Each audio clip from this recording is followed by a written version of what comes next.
ಶಾಸಕರಾಗಲಿ ಬೇರೆ ಯಾವುದೋ ಸದಸ್ಯರಾಗಲಿ ಯಾರು ಬಂದು ಇದರ ಬಗ್ಗೆ ಏನೂ ಕ್ರಮ ನಮಗೆ ತಗೊಂಡಿಲ್ಲ. ಗುತ್ತಿಗೆದಾರ ಮತ್ತು ಸ್ಥಳೀಯ ಅಧಿಕಾರಿಗಳ ದಿವ್ಯ ನಿರ್ಲಕ್ಷ್ಯಕ್ಕೆ ಅಮಾಯಕನ ಬಲಿ.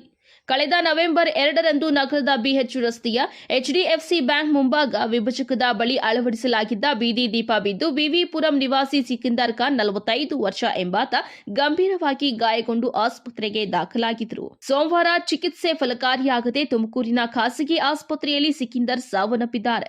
ಇದರಿಂದ ಆಕ್ರೋಶಗೊಂಡ ಮೃತನ ಸಂಬಂಧಿಕರು ನಗರಸಭೆ ಕಾರ್ಯಾಲಯದ ಆವರಣದಲ್ಲಿ ಶವ ಇಟ್ಟು ತಪ್ಪಿತಸ್ಥರ ವಿರುದ್ಧ ಕ್ರಮ ಕೈಗೊಳ್ಳಬೇಕು ಎಂದು ಒತ್ತಾಯಿಸಿ ಪ್ರತಿಭಟನೆ ನಡೆಸಿದ್ದಾರೆ. ಘಟನಾ ಸ್ಥಳಕ್ಕೆ ಆಗಮಿಸಿದ ನಗರಸಭೆಯ ಪೌರಾಯುಕ್ತ ಕೆಜಿ ರಮೇಶ್ ಮೃತನ ಕುಟುಂಬಕ್ಕೆ ಸಾಂತ್ವನ ಹೇಳಿದರು.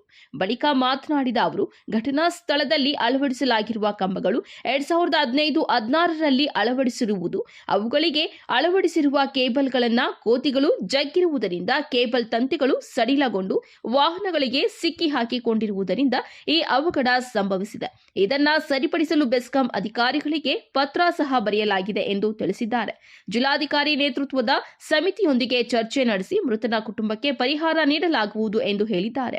ಅಮಾಯಕನ ಸಾವಿಗೆ ಸ್ಥಳೀಯ ಶಾಸಕರು, ನಗರಸಭೆ ಅಧಿಕಾರಿಗಳು, ಬೆಸ್ಕಾಂ ಅಧಿಕಾರಿಗಳು ಕಾರಣವೆಂದು ಅಧಿಕಾರಿಗಳ ವಿರುದ್ಧ ಪತ್ನಿ ಸಹೀದಾ ಇರ್ಫಾನ ಗೌರಿಬಿದನೂರು ನಗರ ಠಾಣೆ ವ್ಯಾಪ್ತಿಯಲ್ಲಿ ದೂರು ದಾಖಲಿಸಿದ್ದಾರೆ ಎಂದು ತಿಳಿಸಿದ್ದಾರೆ. ವೃತ್ತ ನಿರೀಕ್ಷಕ ಅಂಜನ್ ಕುಮಾರ್ ಮಾತನಾಡಿ, ಈ ಘಟನೆಗೆ ಸಂಬಂಧಿಸಿದಂತೆ ಈಗಾಗಲೇ ಎಫ್ಐಆರ್ ದಾಖಲಾಗಿದೆ. ಮರಣೋತ್ತರ ಪರೀಕ್ಷಾ ವರದಿ ಬಂದ ನಂತರ ಮುಂದಿನ ಕ್ರಮ ಕೈಗೊಳ್ಳಲಾಗುವುದು ಎಂದರು. ಇದೇ ಸಂದರ್ಭದಲ್ಲಿ ಮೃತನ ಸಂಬಂಧಿಕರು, ನಗರಸಭೆ ಮಾಜಿ ಅಧ್ಯಕ್ಷ ರೂಪಾ, ಅನಂತರಾಜು ಮತ್ತು ಸದಸ್ಯರು ಹಾಜರಿದ್ದರು.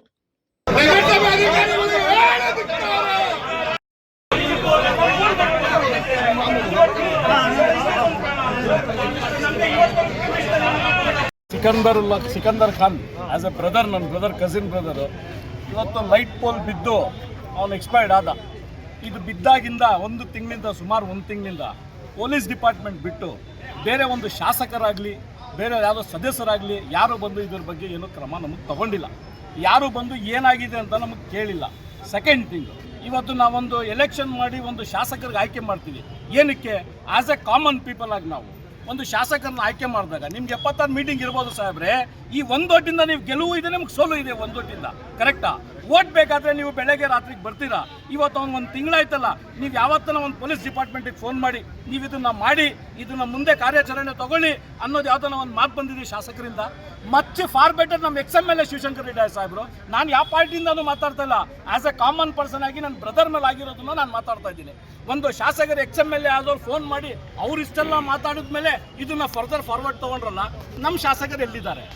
ಪುಟ್ಟಸ್ವಾಮಿಗೌಡರು ಸಾಹೇಬ್ರು ಎಲ್ಲಿದ್ದಾರೆ?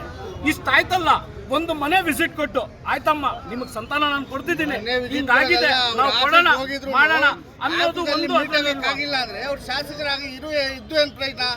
ಅವ್ರು ಶಾಸಕರಾಗಿ ಜನಪರವಾಗಿ ಕೆಲಸ ಮಾಡಕ್ಕಾಗಿಲ್ಲ ಅಂದ್ರೆ ರಾಜೀನಾಮೆ ಕೊಟ್ಟು ಹೋಗಿ ಅವರು ಸರ್ಕಾರ ನಿಭಾಯಿಸುತ್ತೆ.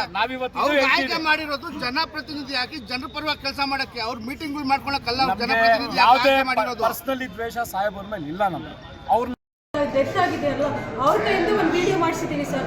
ವಿಡಿಯೋ ಮಾಡಿಸಿ ನಾವು ಮತ್ತೆ ಇನ್ನೊಂದು ಕಂಪ್ಲೇಂಟ್ನ ಕೊಟ್ಟಿದ್ದೀವಿ. ಇನ್ನೊಂದು ಕಂಪ್ಲೇಂಟ್ ಕೊಟ್ಟರೆ ಯಾವುದೇ ರೀತಿ ಕ್ರಮ ಪೊಲೀಸರು ತಗೊಂಡಿರಲಿಲ್ಲ. ಸೊ ಆಮೇಲೆ ಮತ್ತೆ ಒಂದು 5 days 6 days ಅವರು ಮನೆಗೆ ಡಿಸ್ಚಾರ್ಜ್ ಆಗಿ ಬಂದಿರ್ತಾರೆ, ಆಪ್ರೇಷನ್ ಮುಗಿಸ್ಕೊಂಡು ಚೆನ್ನಾಗಿರ್ತಾರೆ. ಮತ್ತೆ ನಿನ್ನೆ ಸಡನ್ ಆಗಿ ಅವ್ರಿಗೆ ಉಸಿರಾಡೋದು ಕಷ್ಟ ಆಯಿತು.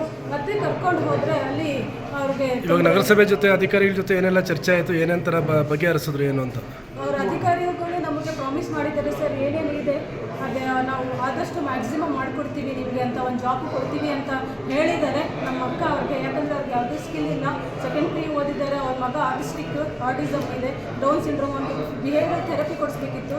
ಇವರು ಗಂಡನೇ ಆಧಾರ ಇದ್ದಿದ್ದು, ಅವರ ಅಪ್ಪನೂ ಡಿಪೆಂಡೆಂಟ್. ಅವ್ರಿಗೆ ಎಲ್ಲ ಇವಾಗ 80% ಆದರೆ ಇರುತ್ತಲ್ಲ ಸರ್ ಹೆಲ್ತ್ ಇಶ್ಯೂಸ್, ಅದೆಲ್ಲ ನೋಡ್ಕೊಂಡು ಅವರೇ ಇದ್ದರು. ಇವಾಗ ಯಾರೂ ಇಲ್ದಂಗೆ ಆಗಿದ್ದಾರೆ ಅವ್ರಿಗೆ. ಅದಕ್ಕೆ ನಗರಸಭೆ ಹೇಳಿದ್ದಾರೆ ನಮಗೆ, ನಾವು ಏನೇನಿದೆ ಅದಕ್ಕೆ ಕಾಂಪನ್ಸೇಷನ್ ಮಾಡ್ತೀವಿ ಅಂತ. ಅದ್ರ ಜೊತೆಗೆ ಒಂದು ಜಾಬ್ ಕೊಟ್ಟರು ಅವ್ರ ಲೈಫ್ ಇರುತ್ತೆ ಸರ್. ಓಕೆ, ನಿಮ್ಗೆ ಏನಾಗಬೇಕು ಅವರು? ನಮ್ಮ ಅಕ್ಕ ಆಗಬೇಕು, ನಮ್ಮ ಭಾವ ಸರ್ ಇದ್ದಾರೆ. ತಮ್ಮ ಹೆಸರು? ಕೊಡಿಸ್ತೀರಾ? ಸರ್ಕಾರದಿಂದ ಕೊಡಿಸ್ತೀರಾ? ಎಲ್ಲಿಂದ ಪರಿಹಾರ ಕೊಡಿಸ್ತೀರಾ ಅವ್ರಿಗೆ?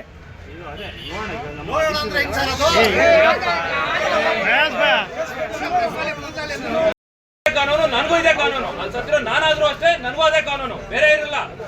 ಯಾರೇ ಆಗ್ಲಿ ಎಲ್ಲರಿಗೂ ಒಂದೇ ಕಾನೂನು. ಸ್ವಲ್ಪ ಅರ್ಥ ಮಾಡ್ಕೊಳ್ಳಿ. ಫಸ್ಟ್ ಸ್ಟೇಟ್ಮೆಂಟ್ ಕೊಡಿ, ಬಾಡಿ ಶಿಫ್ಟ್ ಮಾಡಿ, PM ಆಗ್ಬೇಕು. ಅದಲ್ಲದೆ ಮತ್ತೆ ಲೀಗಲ್ ಆಕ್ಷನ್ ಆಲ್ರೆಡಿ ಆಗಿದೆ, FIR ಆಗಿದೆ ಆಲ್ರೆಡಿ, ಇನ್ವೆಸ್ಟಿಗೇಷನ್ ಹೋಗ್ತಾ ಇದೆ. ಈಗ ಕೇಳೋಕೆ ಪರಿಸ್ಥಿತಿ ಇಲ್ಲ, ನೀವೇ ಮಾತಾಡ್ಕೊಂಡು ಯಾರು ಅರ್ಥ ಆಗುತ್ತೆ? PM करेंगे, PM करेगा बाद हम इमीडिएटली कोर्ट को कर देंगे।